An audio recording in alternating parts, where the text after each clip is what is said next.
is Charlie, and it's Q&A time.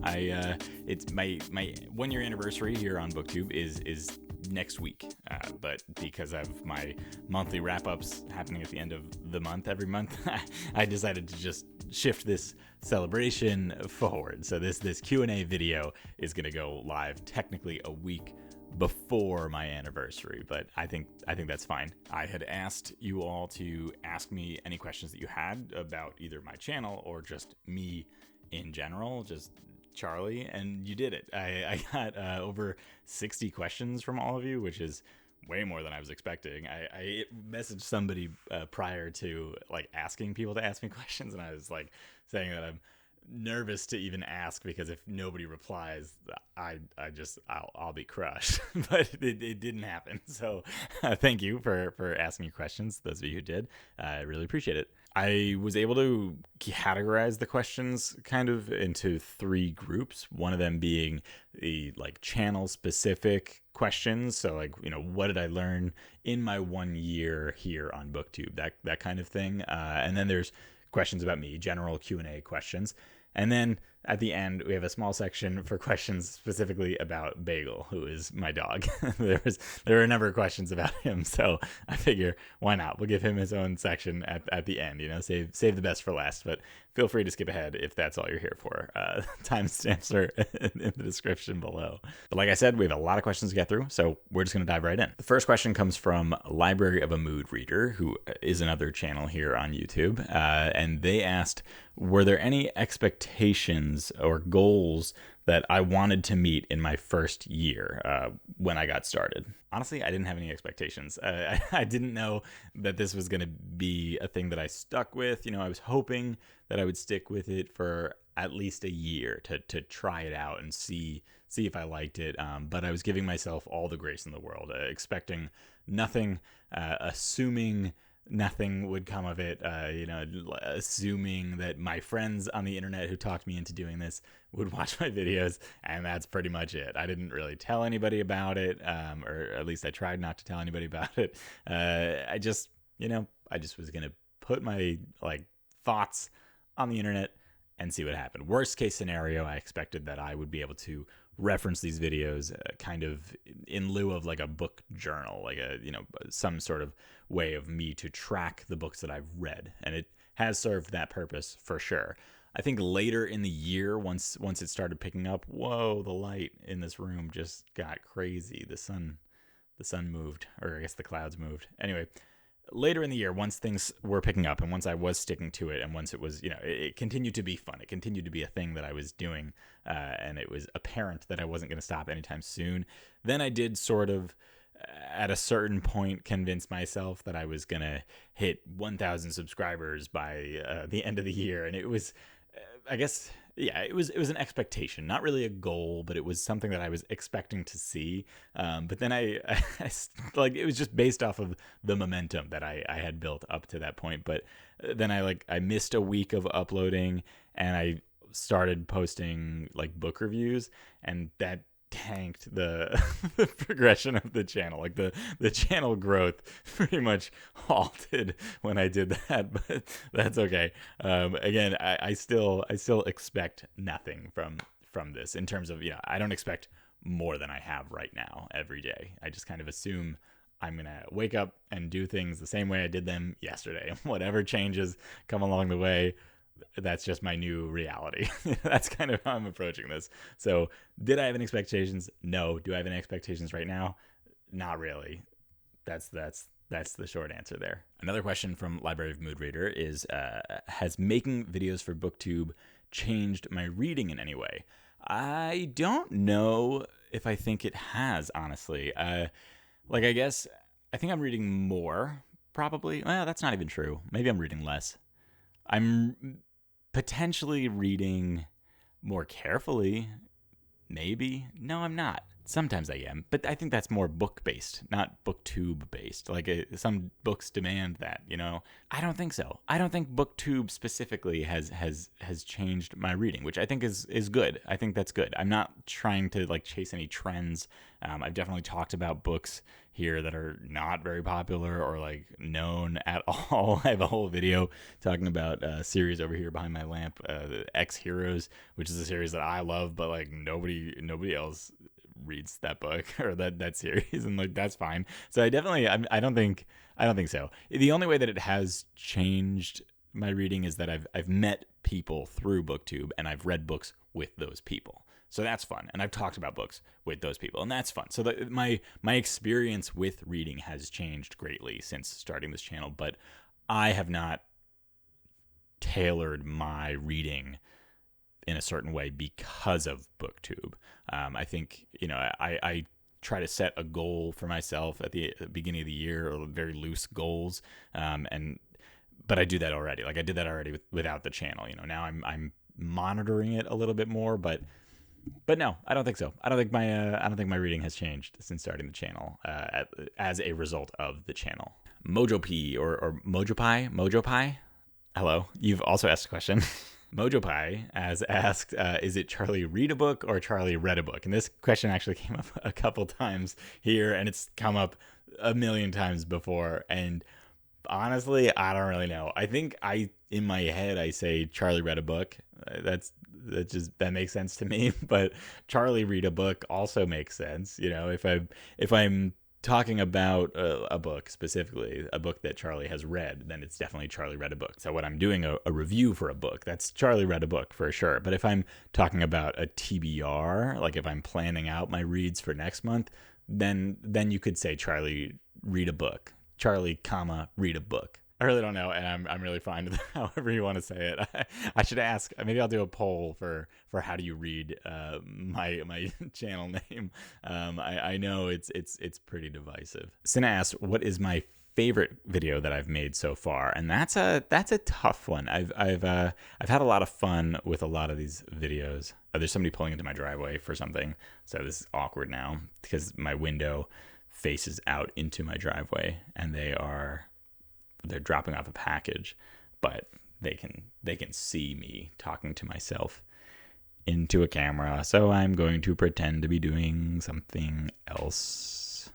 You know, it's very possibly my least watched video on the channel. I put a lot of work into my review for River Valley Glassworks, and I think 60 something people have watched that video, which I've mentioned this several times before. I don't care about that. It's totally fine.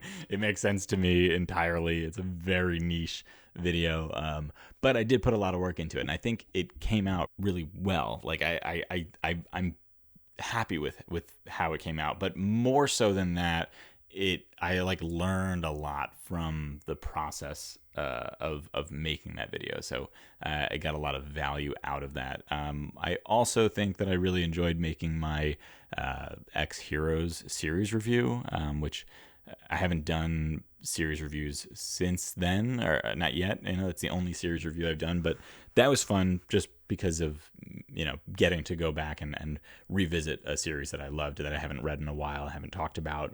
So that was fun. And I also had a lot of fun with the mid-year freakout this year. That was really, I don't know, I didn't expect that. I almost didn't do it, but I did it. I had a lot of fun with it. I didn't even like turn my mic on. Like I did my audio is terrible in that video, but the video was well received. So, you know, those are 3 videos that I think are top contenders for top videos, or my favorite videos to have made, at least. This next question is from The Fool's Tale, Mr. Andrew Watson himself. It's a 2-parter. He said, 1, what is the biggest surprise since starting the channel? And 2, how did I get so cool? For the first part of that question, the biggest surprise, honestly, and this is going to sound weird, but I'm surprised that people have been so nice. I I said it in my first video that the only thing that somebody had to say to get me to stop doing this when I first started was just like literally anything mean, like one mean comment and I was out of here. But I've been here for a year. This is my 51st video, I think, and I haven't gotten even one nasty comment. I've gotten a couple confused comments or comments that made me confused. I didn't understand the intention of them, but none of them have been mean or anything like that. So that was nice. I wouldn't do this if I didn't think that I could like handle that, because I do think that the internet is a scary place. I think people have a tendency to be very toxic on the internet, just at large. I don't think anybody would disagree with me there. The internet is prone to toxicity, and I just assumed that would just kind of be part of this, and it was just a thing that I would have to tune out. But thankfully, that hasn't happened yet. I'm sure it will happen. The more people that find my channel, the more opportunities people have to be mean. But everybody's been super nice, super welcoming. I've gotten to know several people like really well. I mean, I joined because I had gotten to know internet people well, and they talked me into it. And that's partially why I'm here in the first place. But I didn't expect so much nice and to meet so many people, even like people like Andrew Watson. Honestly, Andrew Watson is one of those reasons that I started the channel, and here you are commenting on my video. Like that's nuts. I think before starting, putting my own videos onto the internet, I feel like, at least for me, the people that I watched, just like you're a celebrity. I've seen you on the internet. You're famous. And so this was my first like introduction into the world of understanding that people that do this are just regular people that are doing this, if that makes any sense. That sounds stupid, but it broke down that wall. It made it a little bit less, I don't know, obscure, a little bit less fantastical, like the idea of these people existing in the real world. Like now I've had full-on conversations with people that I used to just watch on YouTube. That's really cool. So biggest surprise is that the community has been so welcoming and nice. And yeah, and that's it. That's the biggest surprise. How am I so cool? I'm not legally allowed to talk about that, so we'll have to skip this one. Tim Burbage Reads asked a couple questions, one of them being, in the past year, have you picked up a book specifically for the point or like the intention of getting clicks? And I am happy to say, no, I have not. I similar to the other question that we asked about, has BookTube changed my reading habits?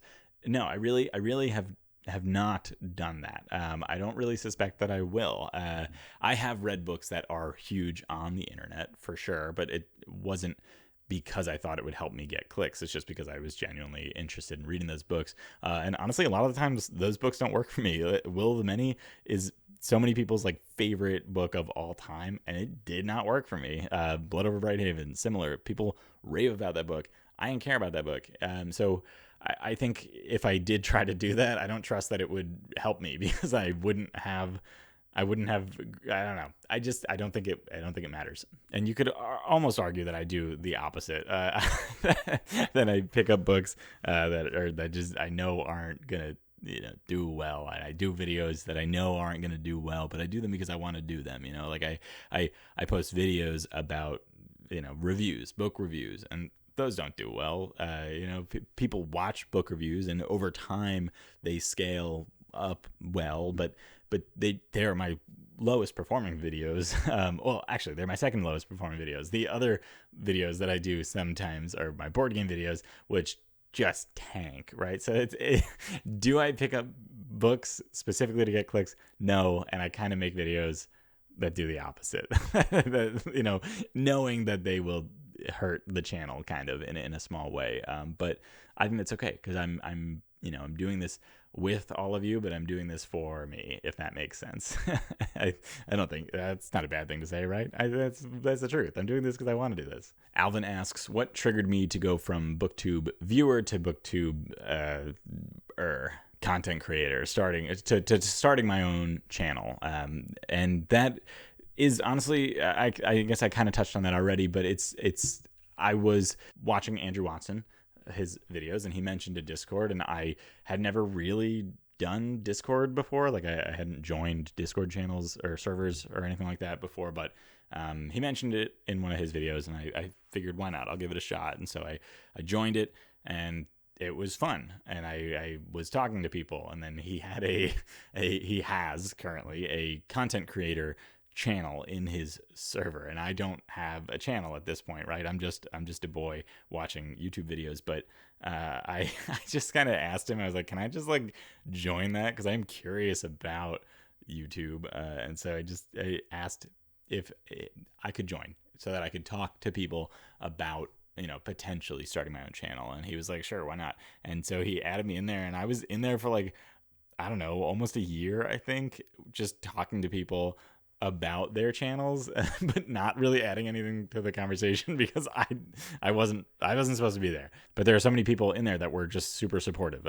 Hardy's Books, Sam Harrison, Tim Burbage reads, Rebecca Nicole reads, Cams Campbell reads. Honestly, there's so many more. I apologize if I left off your name. There are plenty more of people that are in that channel, and they're all fantastic. But a lot of them talked me into it, and they just said, just do it. Sit down, put your camera on, and talk, and then put it up. And it was just a very supportive community. And that was pretty much that's the journey. That was it. I was reading a lot, and I didn't have many people to talk to in the real world about it. So I went to the internet, found some people, and they convinced me to start talking about it on the internet. At some point, did you think you might give up? There's another question from Alvin. Thank you, Alvin. He gave me a ton of questions. Honestly, before I even asked you all to give me questions, Alvin was giving me questions, which was really nice. So yeah, this is a good question. I definitely, right? But like, yes and no. Did I ever think I would give up? Not necessarily. Did I think I would take a break or like tone it down or whatever, do less? Yeah, absolutely. Frequently. I still think about it sometimes, but it's not because I don't want to do it, right? That's the hard part about that kind of thinking, is that I'm enjoying it. So I don't want to stop, but it does take a lot of time and energy and just, it takes, you can't just, I guess you can just do it, but the kind of content that I make is I do put time into it beforehand. I put time into it while I film it, and then I put a lot of time into it on the editing floor, right? So there's a lot of times in the past year where I've just been like, okay, I have too much other stuff going on, and I just can't do it, right? So, and that's fine, but it is fun, and I do enjoy it. So if I can fit it in, I fit it in, and I usually am able to make that happen. So I never have considered quitting fully, but I have considered just skipping this week here and there, and I have skipped a week here and there, and it does hurt the channel. the consistency is really key. But yeah, those for sure. I have. I'm not going to stop fully at any point soon. There is a point coming up actually in October where I am going to be taking probably a month off, I'm assuming, because we have something coming up in October. So we'll see what happens. I might take a little bit of a hiatus. I'll let you know before I do that. But for now, I'm not going anywhere. It's too much fun. What was the most painful cut to make, and what was the easiest cut to make? This is another question by Alvin. The most painful cut that I've had to make in a video is that I've had to throw out entire videos. That's happened several times, but it happened two or three times for one video. I recorded an entire video 2 or 3 times and had to scrap the whole thing and start over for various reasons, mostly to do with lighting. It was my River Valley Glassworks board game review video. That probably like up to 10 hours went into that video, if you include the recording and throwing away, because I couldn't get it right. It was really hard. It was the first video that I did with 2 camera angles and things like that. It was really hard. So that was tough every time I had to decide just like to scrap it, but then still start over, right? Because I could have just scrapped it and just not done it. That would have been easier, but I really wanted to do that video because I really liked that game and I wanted to talk about it, and I did learn a lot from that video, but yeah, that was tough. That was really hard. The easiest cut to make, I make a lot of easy cuts. I cut things out of these videos that you'll never know about because I've cut them, but I talk a lot, and so I am constantly cutting just way too long of a rant. I ramble about something that is irrelevant and I just chop it right out of the video. So I make some really easy cuts. It's not always a difficult decision to see what has to go because I make no sense 90% of the time. So it's easy to decide what to cut. Sometimes it's harder to make something coherent with what I'm keeping. What do I want to have tried or to have done on the channel by the time I do my second anniversary? That's a really good question. This is again by Alvin. Yeah, interesting. I am currently working on my first vlog type video. I would love to do that.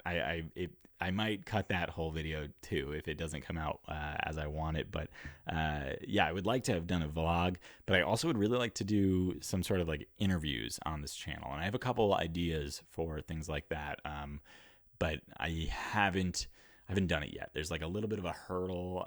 There's some authors that I want to speak to and work with. And so I have some ideas for that, but yeah, I don't know if I think that I will do that in this coming year, but I don't really see why not. So, I'll at least try. That'd be a cool thing. Other than that though, I kind of take this day by day. So I don't have any like grand plans. I like the format that I keep to here. Maybe I would try some shorts. That's like a different kind of content that for some reason scares me. I feel like it's harder. I don't know why I think that, but I do. But maybe I'll try some shorts. We'll see. I'm really not sure. There's actually like 5 more questions from Alvin like in a row here. So I'm just going to keep saying the questions. And if I don't say who it's by, it's Alvin. What was the biggest challenge for me this year? How did I overcome it? The consistency is the hardest part, I think. Doing it every week, putting up a video every week, I think is hard. There's just life happens. And how did I overcome that challenge? I don't know that I did really. I did some batch filming, which is really helpful where you film multiple videos at a time, but I get exhausted doing these videos. I just like socially, I don't even know how to describe it because I'm just talking to myself, right? But I'm looking at my face in a viewfinder and I'm talking a lot. So it's hard. I get tired of hearing myself talk. It's a lot. So if I'm filming for over an hour, I get like, I'm over it. So I'm working on how to overcome that, on how to overcome making it hard to do this weekly. Maybe just like baking in my time into my schedule. I've started filming at night a lot recently because it's just hard to fit it in during the day. So that's kind of helping. But yeah, the consistency is the hardest part because I do think consistency is the most important part. And so I feel pressure to get a weekly video out. And it's not because I don't think people would watch it if they knew about it, but I think it's because I don't think YouTube will share it out if I'm not doing it weekly. The YouTube algorithm seems to favor regular uploads. So I think people would watch my videos if they knew that my videos existed, but YouTube would not display the videos to them if I wasn't consistent, if that makes any sense. So it's I think the hardest part, the scariest part for me. What went better than I expected? Honestly, my first video went a lot better than expected. My BookTube newbie tag, right now, what's it at? It has several hundred views, and it's just, it got a lot right away. A lot, it got hundreds right away, which was surprising to me. That went a lot better than I expected. And then from there, just growth in general, right? I said I had no expectations at the beginning of the year, and that's 100% true. I didn't expect anybody other than friends of mine on the internet to subscribe. So the fact that I have 824 of you subscribing, that's huge. I didn't expect that. That was very surprising. I was glad to see that. What was harder than I expected, honestly, lighting. I didn't think about lighting. Lighting is really hard. I'm in this room right now where I have my shelves, and I don't film here often because the lighting is good in here for like an hour a day, and otherwise I get what you're probably seeing in this video, where the light kind of comes in and out from this big window across from me, and so that's hard. And then when I film in my office, I don't really have a good lighting setup. I don't have like a softbox or anything like that. I don't have lamps in there. I just have overhead lighting, which is harsh, and that's not what you really want for these videos. But I mean, you do what you can. You work with what you have. I got very lucky in that I have this microphone because it's my wife's old microphone that she got from her old job, and so that was lucky. I do have a ring light now, but again, that's from my wife's job, like because she works from home. So I happen to have stuff, but yeah, lighting is something that I have not figured out still right now. I have a really hard time with lighting. What would I say to the Charlie of a year ago? A year ago now is a week prior to the Charlie who started this channel. So what I would say to him is just start today. Just start right now. There's no reason to wait. I put it off for a very long time. As soon as I joined that channel in Andrew Watson's Discord, I was considering it, and I put it off for almost a year, or maybe even more than a year. So that's what I would tell them, is just start now. If you're watching this and you've considered making a YouTube video, turn this off and record yourself talking about a book or anything that you want to talk about. Just do it.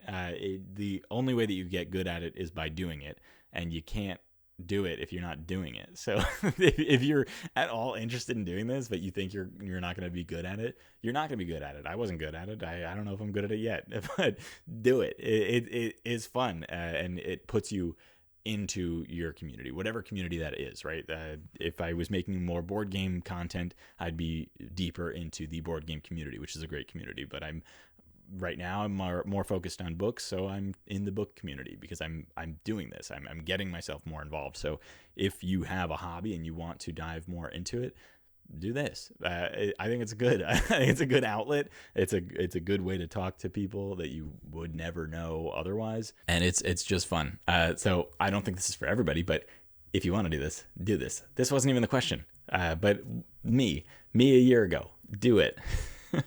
Alvin also asked what my goals were back then and how they've changed over time. And I think I've touched on that already in my previous answers. So I'm going to skip over those. I'll give you the short answer.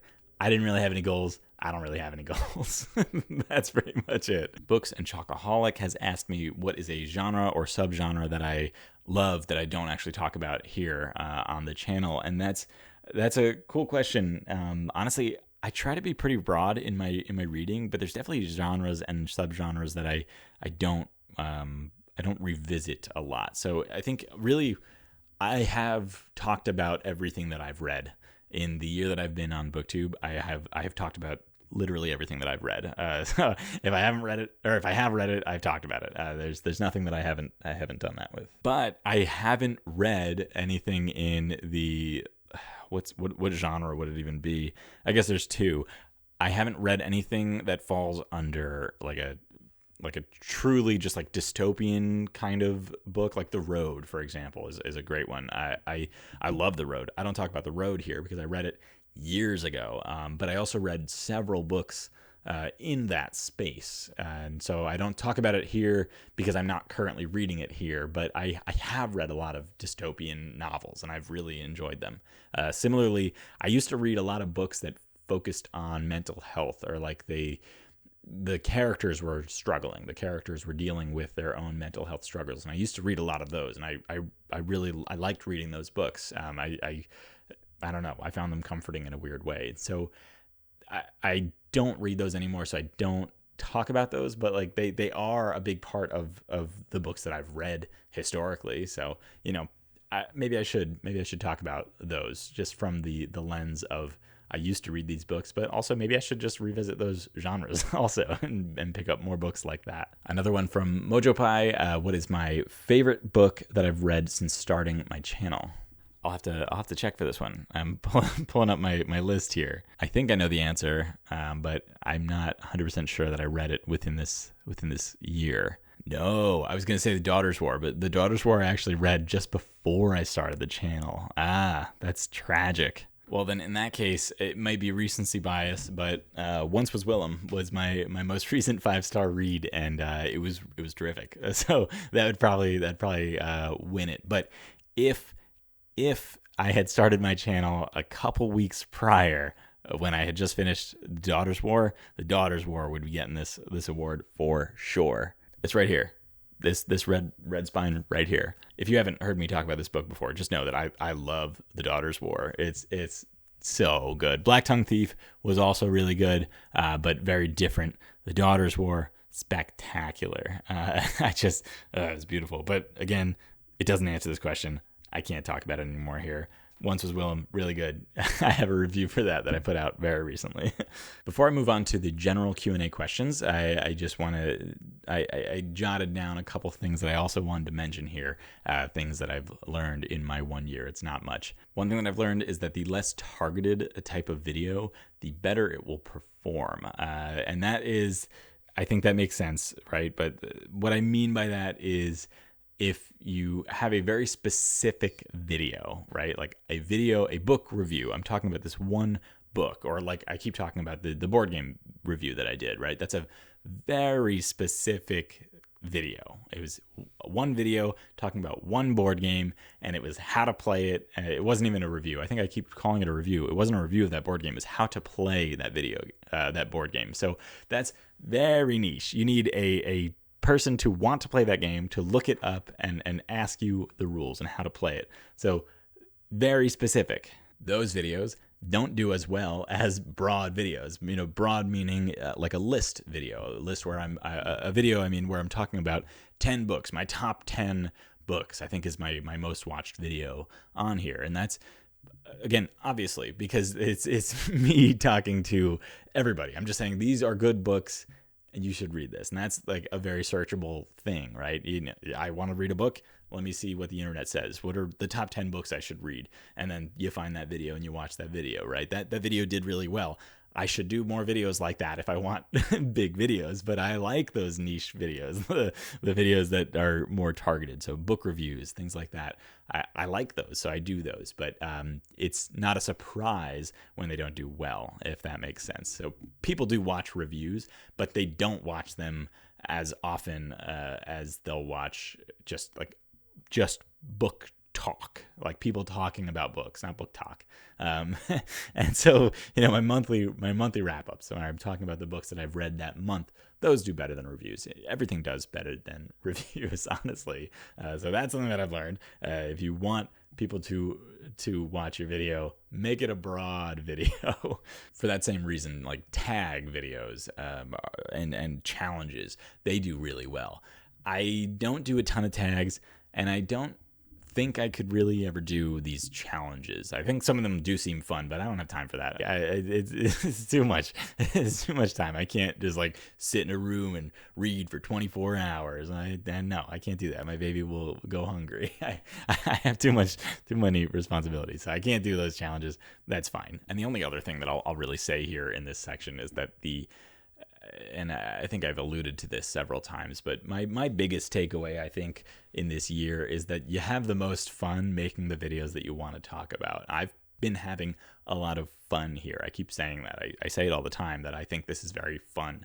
And I think that's partially because I make the videos that I make, and those are the videos that I want to make, right? I keep mentioning that. I really want that to hit home.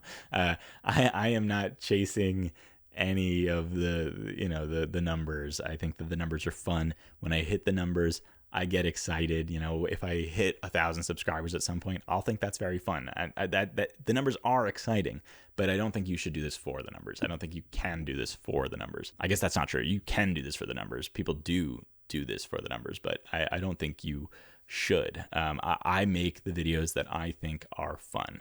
You also hear people asking, how hard this is, or talking about how hard this is. And I think it's as hard as you make it. I think you hear some people tell you that it's just so easy. You just sit down, record, and upload the video. That can be true if that's the kind of content that you want to make. But the kind of content that I want to make isn't that. That's the kind of content I watch, honestly. A lot of the people that I watch do that. They sit down, they talk, and then they upload. Sam Harrison is a great example of that. That's most of his videos. He just does that. He turns on his camera, he talks, he cuts the beginning and the end so that, you trim off the dead space from when you're getting set up, and then he uploads it.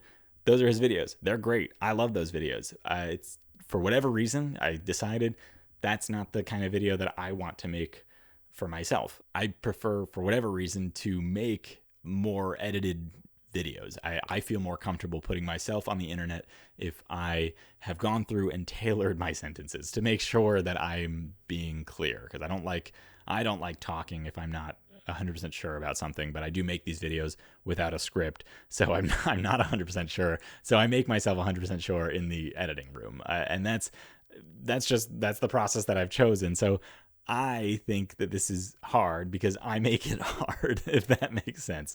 So I sit down without a plan, I talk, and then I spend usually the same amount of time as it took me to record, at least, editing it down. And that amount of time is, usually double the amount of time that you're watching the video for, right? So if a video is 30 minutes long, I probably spoke for about an hour, and I probably edited that for at least an hour, maybe an hour and a half, maybe two, depending on the video, maybe a lot more than that. The vlog video that I'm talking about, that I talked about earlier, that I'm working on right now, last night I sat down here and I was doing fun things with that video. I think I spent 2 hours working on what ultimately turned out to be 3 minutes of footage, and it was B-roll and music, but it took a long time to figure out the song that I wanted and to make those cuts and to do the color grading on the videos, which is something that I just learned. I've been here a year and I just learned that color grading is a thing that exists. Thank you, Rachel. And that it's not that hard. It can be that hard, but the way I'm doing it is not. Anyway, it takes a lot of time the way that I choose to do this. So for me, this is a lot of work, but I have fun making those videos that way. Does that make any sense? What was the point that I was trying to make? This is as fun as you want to make it, and it's as easy as you want to make it. If you make videos that you want to make and you make them in the way that you want to make them, I think it's really fun. That's, I think, the point that I was trying to make there. We're going to move on. This is now the end of my 1 year section, my looking back, reflecting on my past year, and we're going to go into the general Q&A type questions. There's a lot of these ones, and I don't have a lot of time left, so I'm going to go a little bit quicker on my answers here. Yogi wants to know if there's any 5 out of 5 books with a 1 out of 5 cover and vice versa. So 1 out of 5 cover with a 5 out of 5 book. This was hard. I curate my selection to be, or my collection, to be books that I like and books that look good. I am not like a collector of special editions, but if there are multiple editions of a book, I'll choose the pretty one. And designers of books try to make them look nice too. So this was hard for me, but I really quickly thought of the one for the 1 out of 5 book with a 5 out of 5 cover, I think, at least. The Vegetarian always comes to mind when I talk about books that I didn't like. I think I technically gave it a 2, and I know that this is... just hear me out. I didn't like this book. This is probably a very good book. It's won awards. The author has a Nobel Prize, I think. It was not for me. I didn't like a single word of this book. Again, it's a good book. It was not for me. But I know that I picked it up because the cover is really cool. I felt misled by the cover, honestly. I thought it was going to be much more of a horror, but it was really just bad. But I really like the cover of this book. I don't have it on my shelf because I got rid of it because I really didn't like it at all. But I I really do. I do like the cover. Another one that I don't own for kind of the same reason, but the opposite, is The Song of Achilles. Song of Achilles, I love this book. This easy 5-star from me. I love The Song of Achilles, to be clear. The cover is so boring. It's just a helmet, just blue with a helmet. That's it, because they wear helmets in the book. Things are blue. Stupid cover. I hate that cover. It's so boring. There's not really a lot of good ones. The Folio Society has a good Song of Achilles, but it's like $1 million. There's not a lot of good covers for this book. The one with the bow and arrow, I guess, is kind of cool. It's not very good. They're not as good as the story deserves, in my opinion. Madeline Miller deserves better. I guess I'll also say Jonathan Strange and Mr. Norrell. This is a terrific book, but the cover, I mean, I guess it kind of fits. Like the bird is important to the book, but I don't know. I want more from that. Just a black book with silver on it. I think they could have done more with that. The book is terrific and it's massive.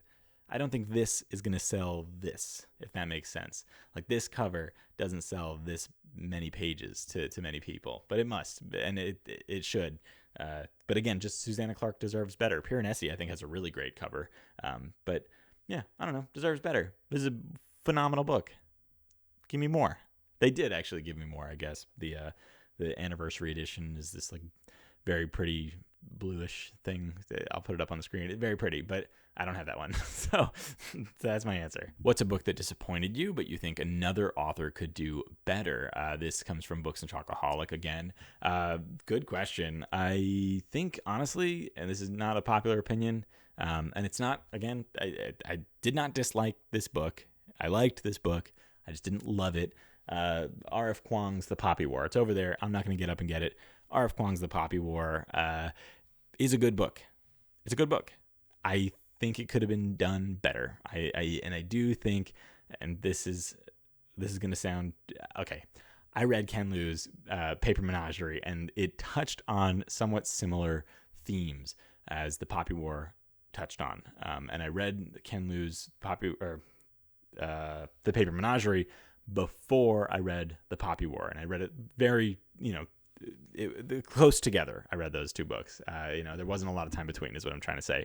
So I'm biased by that, by reading books that cover similar themes in terms of like intensity and things like that. And honestly, I just think Ken Liu handled it better. I think with R.F. Kuang, it was appropriate, but it was just angry, and it was brutal for the sake of being brutal. It felt like I felt like she wanted me to really feel bad, but it didn't make me want to do more research. Or I guess it kind of did, but I didn't do the research. But when I read The Paper Menagerie and other stories, I did the research. I did look into that stuff, and it was brutal. And he did not shy away from those brutal scenes by any means, but it just was handled with more sensitivity, I guess. And again, you don't need to do that.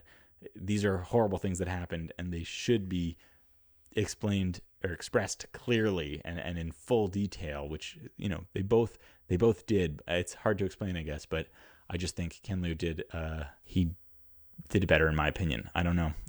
But obviously, R.F. Kuang is a tremendous author, and people love her stories, and I know that's an unpopular opinion, but that's just, yeah. That was the first thing that came to my mind. Books and Chocoholic also ask, what is the least aesthetically pleasing book that I own? That's a really good question. I like that a lot. I do own a lot of books that I don't read. Let me see. Yeah, how about this one? How about that? That's ugly. Joe Hill, Full Throttle. I haven't read it. It's a collection of short stories, horror short stories. Not only does it have the permanent Netflix sticker on it, but I don't know, it's like this blue ghosty truck. It doesn't do anything for me. I don't like that at all. Yeah, that's my answer. That's ugly. Rachel, Reading Fairy, has asked me if I have a favorite bookmark or if I'm one of those insane people who just uses whatever they have instead. I have about 1 million bookmarks, and I do use all of them. Most of them are just like what I get from the bookstore when I buy the book. I got this like read more books, like postcard kind of thing. The last time I bought a book, that was cool. I really love these Station Books bookmarks, primarily because my friends own this bookshop, and that's cool. Hardy's Books. That's check it out. And I also, I think my favorite bookmark is this one. This is a playing card. It's got these cool like owls on them, and it's this like bike. It's on the other side. It's the Joker. But I like this one because this is the bookmark that I used when I read, where is it? The Well of Ascension by Brandon Sanderson, which is book 1 in the Mistborn trilogy, the Mistborn Era 1. That's the bookmark that I used for that book, and it is also the bookmark that I've used for every single Brandon Sanderson book that I've ever read, just because of that. Because it feels like it's the bookmark that got me into reading again. It's the bookmark that got me into the genre, the fantasy genre, and so there's a lot of sentimental value baked into this little playing card. So yeah, that's my answer. That's number 1. How do you balance reading time as a parent? This is another question from Rachel Reading Fairy. Super easy, honestly. I can give you the answer. All I do, honestly, is that I just...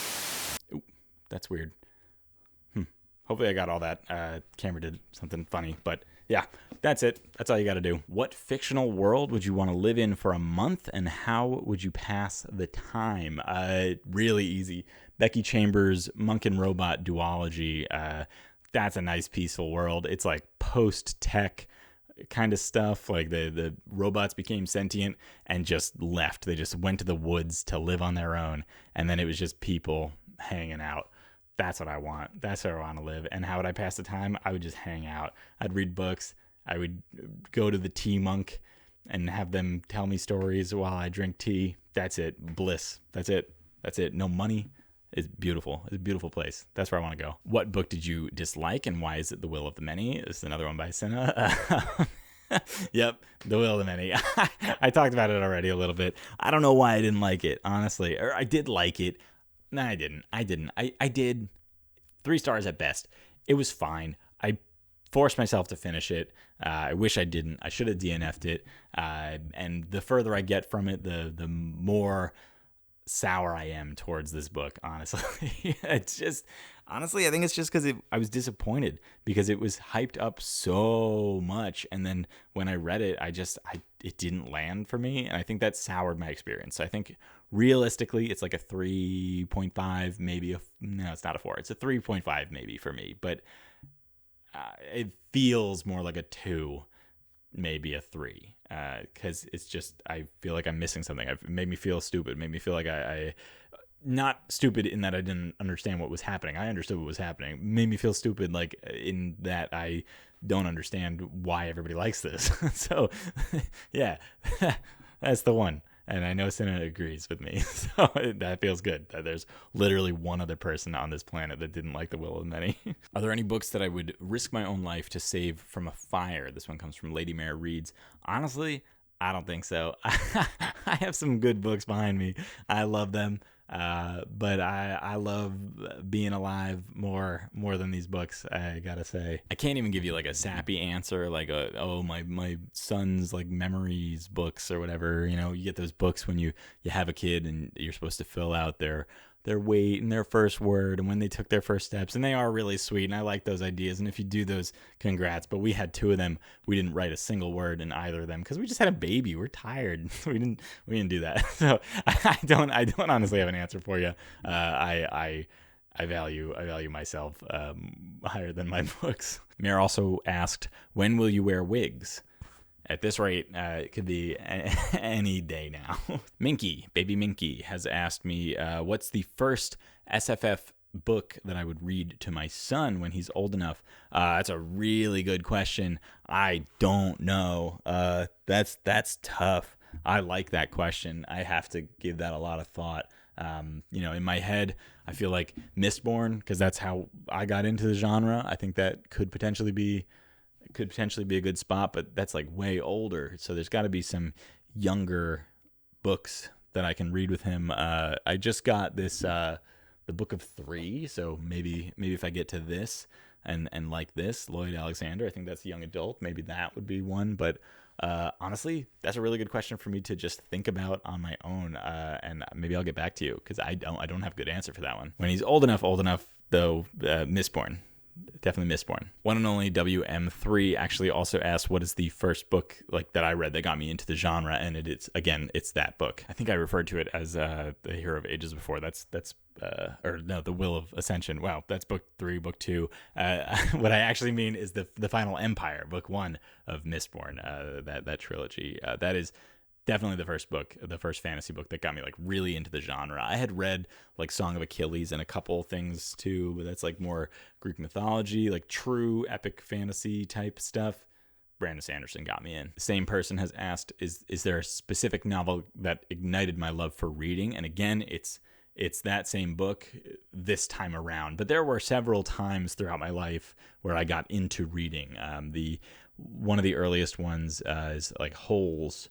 Holes I loved as a kid. I read that book cover to cover, start to finish, like, back to back, 5 times in a row when I was a kid. I loved that book for whatever reason. And then I also later read Among the Hidden, and that also still the only book that's ever made me cry.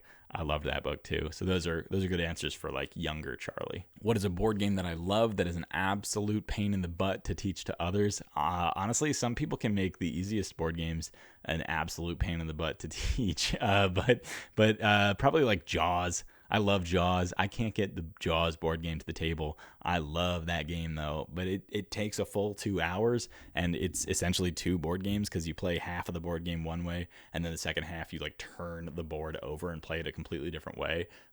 So that's really hard to teach, and nobody will ever sit down and play that game with me.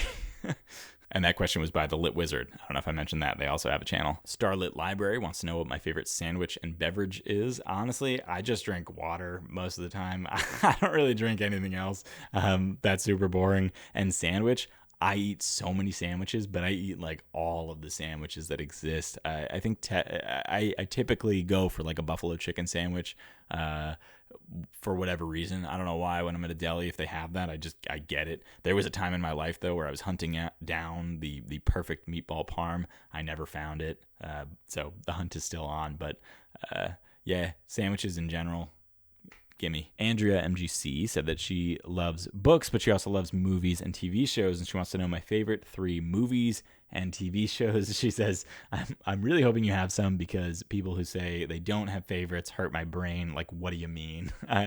Honestly, I kind of identify with the later part of that. I think I have favorites, but I have like a lot of favorites, if that makes sense. So it's hard to really pin it down to a top 3. But TV shows, I'll say The Office historically has been my go-to, my number 1 TV show. I've seen it a million times from start to finish. I love that show. It got me through years of just content. I just kept rewatching it. Love that. I also love Breaking Bad. That's great. I also am having a really good time with Silo. So I'll give you those 3. Those are 3 of my favorites. I have, again, plenty. And movies, let's see. Movies is even harder. Mr. Nobody was my number 1 for a long time. That was my go-to answer. I'm also a huge Scott Pilgrim versus the World fan. So that movie was terrific. And then just like generally, I love superhero movies.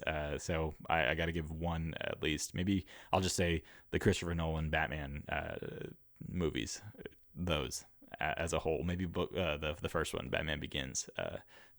Tremendous. What books did you grow up reading? I grew up reading like a lot of like, Magic Treehouse and things like that. But then also, like I mentioned just now, the Holes was one that I definitely read a lot as a kid, and Among the Hidden is another good one for that as well. Andrea MGC also wants to know the worst book that I have ever read. Again, The Vegetarian. It just was. And again, it's a good book, but it was the worst one that I had to read. I hated it. They also want to know what's something about me that would surprise people. I don't know that I feel very surprising. Yeah, what's surprising about me? I don't know. What would surprise you? What do you want to know? I know sign language. I'm like pretty much fluent in sign language. There's a lot of deaf people in my family. Is that surprising? Maybe that's my go-to answer. I think whenever I have to do like orientation and you have to give like a fun fact, that's been my fun fact, is that I know sign language. So I'll give you that. Maybe that's surprising. Mandy Schmidt 7960 asked if I've always been into reading or did I get into it recently. Tricky question. There have been waves in my life of me being really into reading. Most of the time, school has genuinely destroyed that for me and gotten me out of the spirit, but I'm not going back to school anytime soon. So it should be just a habit now for forever. We'll see. But I grew up loving reading, and then I grew up hating reading, and then I went back and forth several times throughout my life. Mandy Schmidt also wants to know how many books approximately have I read. My Goodreads says 292. I don't know if that's true. I've read a lot of like comic books and stuff like that too, so the number could be all over the place. But yeah, maybe around 300.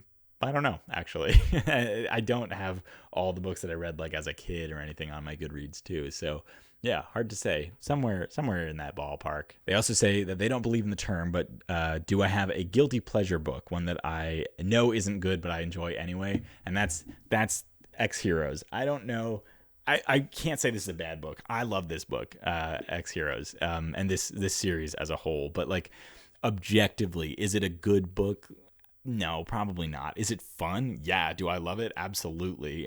But I don't know that I think I would recommend it to everybody, right? I have a whole video where I talk about this series as a whole. So if you want all my thoughts, go ahead and check that out. But I love it. So I also don't agree I do agree that guilty pleasures aren't real. I don't feel bad about liking anything that I like. But yeah, if I had to choose one, it'd be X Heroes. They also want to know what other hobbies I have. I have a lot of hobbies, I think, but the main three for a long time now have been reading, board games, and plants and coffee. The main three are four. Plants and coffee. I not just drinking coffee, but I like to learn about coffee. I like making coffee in different ways, and trying different beans and different methods. And I think that's very fun. I think a lot of coffee science is really interesting. I'm like weirdly into decaf coffee. I just think it's like interesting.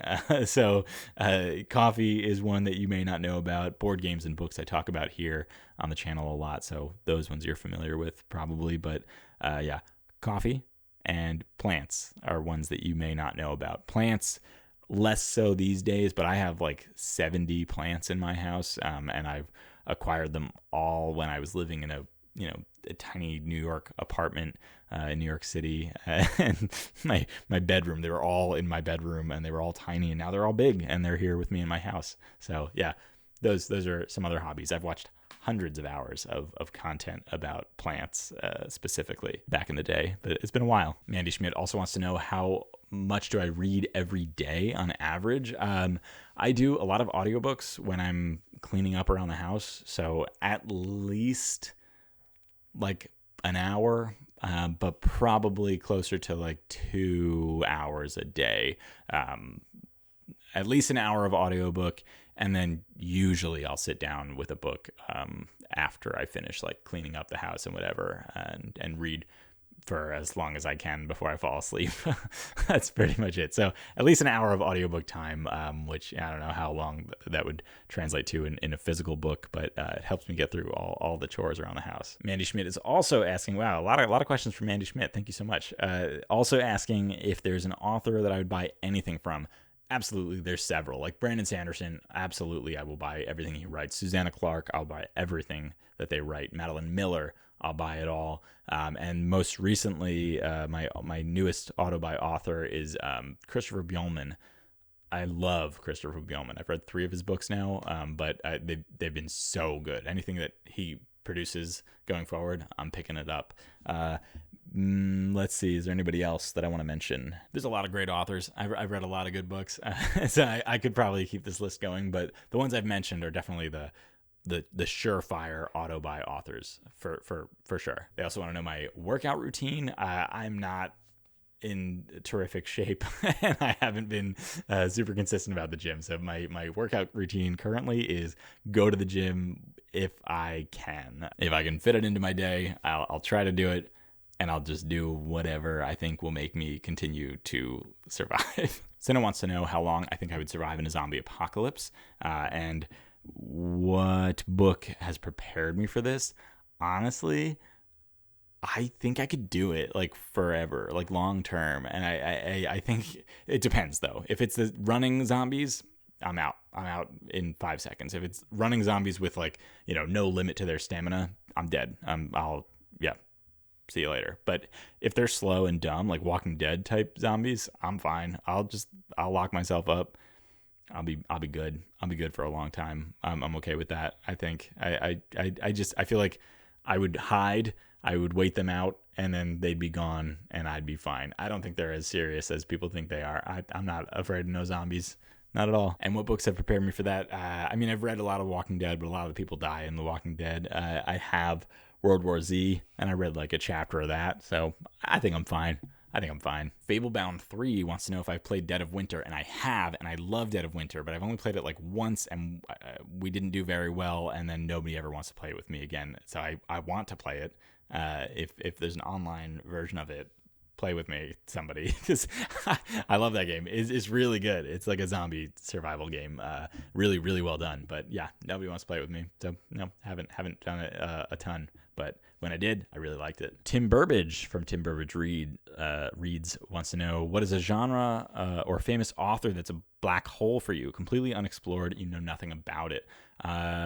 Genre, completely unexplored. That's hard. Ooh, mystery thriller type books. I haven't done it. I haven't done them. I don't know why. I just assume I won't like them. I haven't even tried them just because I assume I won't like them, but I don't know why. So that's one. I haven't done it. I know people have recommended me a few, even recently. I know Stuart Turton. People love Stuart Turton. Maybe I should try his books. I don't know. there's a few authors that have been recommended to me, but I don't think I'm gonna like it. Can't explain why. Alvin wants to know the story of my tattoo on my arm. What does it say, and why do I have it? It says, "So please don't cry," and that's because that is the last line of a song that my mom used to sing to us when we were kids. So I have it. My older brother has it. My older sister has it. My younger brother doesn't have it because he didn't like it when she sang the song. He would tell her to stop when he was a baby, so he didn't get the tattoo. But that's all it is. It's just a sibling tattoo of a song that my mom used to sing to us. Then there's a few talking about the guitar. Cinna and Fable Bound have asked, and Books and Chocoholic kind of have asked, why have we never heard you play guitar? What's your favorite song to play in guitar? And what genre of music is your jam? You haven't heard me play because I'm not very good, and I haven't been playing in a long time. When I am playing, it's kind of like, I don't know, like folky kind of, acoustic-y kind of stuff mostly. But I do have the electric guitar that you've seen in the background. My favorite song is probably, or to play at least, is I don't know what, maybe Nothing Arrived by, who's that by? Villagers. That's the one. I play that one all the time. Whenever I pick up the guitar, that's like the first song that I'll go to pick up and play. So yeah, that one. I got to take a break because I got to go cook dinner, but I will be here with you in 2 seconds in a different location to finish this off. All right, so for the final bunch of questions, we have to take it to the floor here to Mr. Bagel himself. Bagel, do you want to introduce yourself? Good boy. Andrea MGC has asked for a formal introduction of my dog. They want his name, his age. They asked for some quirks, his adoption story, kind of just everything. So, Bagel, we're going to talk about you. He's just going to fall asleep next to me while I talk, and that's okay. Good boy. So I met my wife during COVID. We met on Hinge. I was living in Manhattan and she was living in Brooklyn, right across the river. We dated virtually for like a week, and then we met up in person kind of after Thanksgiving. And, from there, a couple weeks later, we adopted a dog because COVID was crazy times and our brains, I don't know, we were feeling impulsive. So we adopted a dog, and that dog was Mr. Bagel. And based on the only reason I'm telling you the story of my wife and I is because based on his age at the time that we applied for him, his birthday is November 15th, which is the date that my wife and I matched on Hinge. So that's a fun little fact, I think. And so we adopted him. He was part of a litter of 5 puppies. At least it was 5 puppies that they found. He's a junkyard dog from Puerto Rico, a Sato they call it. But we adopted him through the Sato project. Sato is, I think it essentially just means like stray dog. And so he's from Puerto Rico. They found him in a junkyard with a bunch of his siblings. 3 of his siblings didn't make it. I guess it was a litter of 6. 3 of them didn't make it. We got Bagel. 2 of the other surviving siblings went to people that actually live pretty close to where we live now. And then his mother also got adopted as well. So it's a really great organization, and they take hundreds of dogs at a time because in Puerto Rico there's a lot of stray dogs, and they, it's like problematic. Anyway, they take hundreds of dogs at a time, put them up for adoption after rescuing them, and then they fly them to a couple of different places. So they flew them up to New York. I think they stopped in Florida, and then they came into New York. So very scary journey for this little puppy, I'm sure.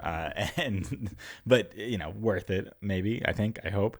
But he did end up here with us. He is riddled with anxiety, like all good COVID dogs seem to be, but that's okay, because so am I. He is the second dog that I've ever had, and the first that my wife has ever had. We named him Bagel, essentially based off of a typo, because I sent a picture of him as a puppy to a group of my friends, and one of them asked, "Is he a beagle?" But there was a typo, so he wrote, "Is he a bagel?" And I was like, "Yeah, he is." So we named him Bagel, and we say he's like an everything bagel because he's like a big old mutt. He's essentially every dog breed that exists. We did the DNA test. He was like mostly German Shepherd, and then like Chihuahua, but Pit Bull and Pomeranian, and just honestly everything. At the bottom it says like 15% super mutt or something like that. As far as weird quirks go, he's got a lot of them. He's a weird little dude. He's very smart. Like he knows like a good amount of tricks. He can sit, stay, all the standards, but he can also, like, you say tunnel and he'll run through your legs. You shoot at him and he'll spin around, very dramatic, and then he'll collapse onto the floor. So that's a fun one. So he's very clever. He knows a lot of tricks. A very smart boy. But one thing he doesn't know how to do is he doesn't know how to bark. He legitimatately, he's not sure how to do it. I think he has barked a couple of times, but it always seems to scare him. It's mostly when he's asleep. He'll let a bark out, but that's like once a year, and other than that, it's just like if he's really excited, sometimes you can see his whole face, he's getting crazy, and then he does one bark and then he gets scared and he feels bad about it, but he doesn't have to feel bad because he didn't do it on purpose. He also doesn't eat food. Like he doesn't eat human food, but I have a hard time even getting him to eat his own food. Sometimes I've gone through a million different attempts, a million different, kinds of food, brands of food, flavors of food, checked for allergens, done everything. Sometimes he just doesn't want to eat. So, I mean, he's very healthy. He's essentially overweight most of the time, according to his vet. But we exercise a lot. He doesn't, I don't know. He's very picky, or it's a mood thing. If he gets excited, he'll eat. Kind of like, if my parents come over, for example, he'll always eat whatever's left in his bowl, but for whatever reason, he's not a big eater. So those are some big quirks. Those are the fun quirks. A bummer quirk is he's long and he's short, right? He's a low rider. So, I don't know if he's got any corgi or something, but people always guess that he has corgi when they see him in person because he's short. But I think because of his proportions, he has pretty bad knees. Like he has arthritis in his back 2 legs. But before he had developed arthritis, we took him out to a beach and he He ran around. He had so much fun. It was like the best day ever until we got him home, and then he couldn't like stand, and then we found out that he tore like essentially the dog equivalent of a meniscus or like his ACL, something like that. So he tore that in his right leg. I took him to get to the vet. They said they had to do a surgery, a simple surgery. They said it happens all the time. So warning, dogs running on beach apparently very often tear this. So whatever, we did that. We went in. I brought him for his surgery. It was a scary day. And then when I went to pick him up, they did the surgery on the wrong leg. They operated on his left leg, which didn't need that surgery. So that was rude. So then 2 days later, we had to go in and get the surgery done on his right leg. And now, as a result of that, he has really bad arthritis in back of both of his back legs. So that's like a bummer quirk of his is that he just like can't really go on walks. He can, but he doesn't want to. I think it's because his joints hurt. We have him on all the supplements and everything, but he doesn't want to do it. And that's okay. He's a very silly boy. He's very polite. He's wonderful with my son. He's knocked him over a couple times by accident, but that's okay. My son sits on him sometimes also by accident or falls on him. So, they get each other back. But yeah, he's wonderful. He's perfect, and I love him. Oh, and age. He'll be 5 in November. Minky asked if I am gatekeeping him from the world. Not on purpose. Sometimes he follows me downstairs when I film. Sometimes he doesn't. So it's really on him if he wants to be on camera. And most of the time he's asleep like this, even with me right next to him. So he doesn't want to be filmed. Mojo Pie asked if he's ever eaten a bagel, and no, I don't think he has. We don't really support cannibalism here, so I have definitely not intentionally fed him a bagel. And like I said, he doesn't really eat food, so even if I tried to offer him a bagel, I cannot imagine that he would eat it. And then Cinna asked if there's anything that he could say that would taint my opinion of him. And I have given this one some thought, honestly, and no, there's nothing he could say. He can do no wrong. Right, Bubba? Good boy. And that is it. I think I was able to get everybody's questions answered. If I did miss yours, I apologize. Feel free to ask it again in the comments, and I can answer it there. It wasn't intentional, but there were a lot of questions to manage, so it's possible that I missed yours. And again, I apologize. But thank you so much to everybody who asked a question for participating in this video. I really, really appreciate it. And I also just appreciate all of you watching this at all. Again, the reason for this video is that my anniversary is coming up, my 1 year anniversary here on BookTube. It's coming up next week. And I said it at the beginning that the reason that I did this was for the community. It's the reason that a lot of people give when they start a channel. It's to get further ingrained into the community. And I really do think that has been the best part of this so far. So I'm very much looking forward to year 2, seeing what happens, what it brings. I have no intention of stopping this anytime soon, other than, again, that little hiatus that I might take in October, November, that time frame. Because again, I have big life changes happening somewhere mid to late October, which, as a matter of fact, that big life update is why I'm filming where I'm filming right now in this kind of hallway office area, because I've been reorganizing some of the house. I'm moving some rooms around. I was partially initially thinking that I'll give you kind of like a desk tour, like a setup tour, and show you kind of behind the scenes. But then we started moving things around in the house, so there's less excitement, less things to show you right now, because it's kind of this makeshift office area for now. So once I get it set up, maybe I'll give you kind of an office tour. But my office has been turned into the guest room, or we're in the process of turning that into a guest room, as the guest room that is normally upstairs is being converted into a different room. But again, that's to do with life changes, so ignore that for now. It's pretty late over here, and I've got a lot to do tonight before I can go to bed. So I just want to say one more time, thank you so much for watching this video. Thank you for watching any of my videos that you have seen up to and including this point. If you're a subscriber, thank you for that. If you are regularly down in my comments, thank you, thank you, thank you. I really appreciate it. Again, the community is what I'm doing this for, and people joining in the comments is exactly what I'm looking for. If you do have any more questions that you want answers to that I didn't answer today in this video, feel free to drop those in the comments. And if you have any suggestions for things that I should do differently in the year to come, let me know that too. Again, thank you for watching, and I will see you next week. I gotta go build a crib.